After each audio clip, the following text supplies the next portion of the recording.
নমস্কার বন্ধুরা, কেমন আছেন আপনারা সবাই? অমৃতের সন্ধানে পথ চলা এই চ্যানেলের আরও একটি নতুন পর্বে আপনাদের সকলকে জানাই সাদর ও সুস্বাগতম।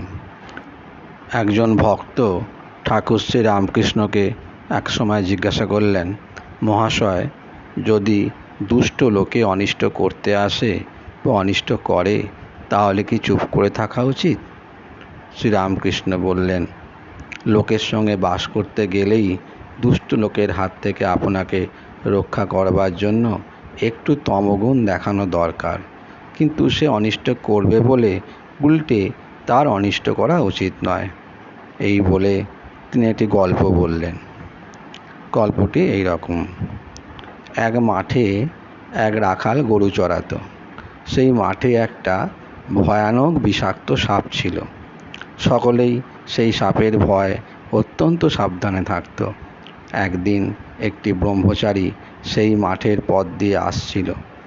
রাখালেরা দৌড়ে এসে বললে, ঠাকুর মহাশয়, ওদিক দিয়ে যাবেন না, ওদিকে একটা ভয়ানক বিষাক্ত সাপ আছে। ব্রহ্মচারী বললেন, বাবা, তা হোক, আমার তাতে ভয় নাই, আমি মন্ত্র জানি। এই কথা বলে ব্রহ্মচারী সেই দিকে চলে গেল। রাখালেরা ভয় কেউ সঙ্গে গেল না।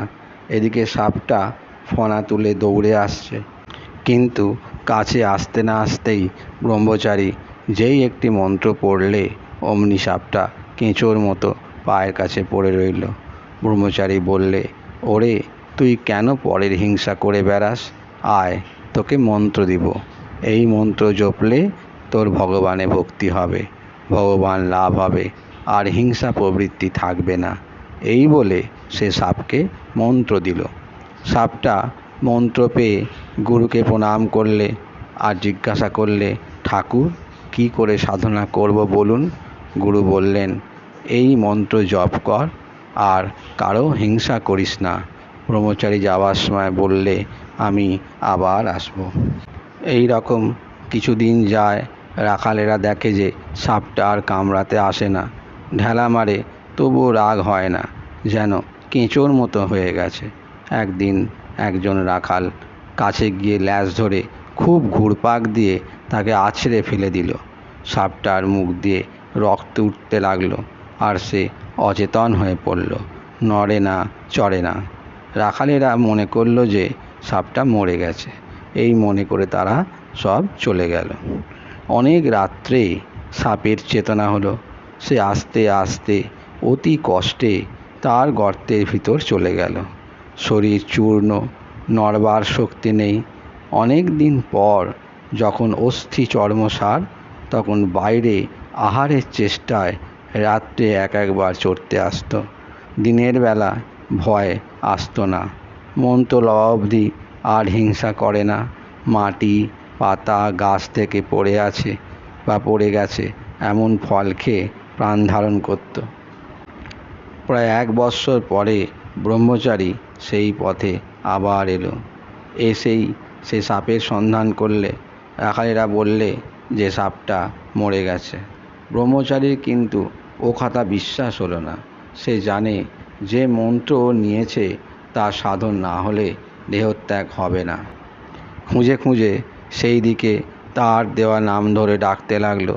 সে গুরুদেবের আওয়াজ শুনে গর্ত থেকে বেরিয়ে এলো ও খুব ভক্তি ভরে প্রণাম করলে।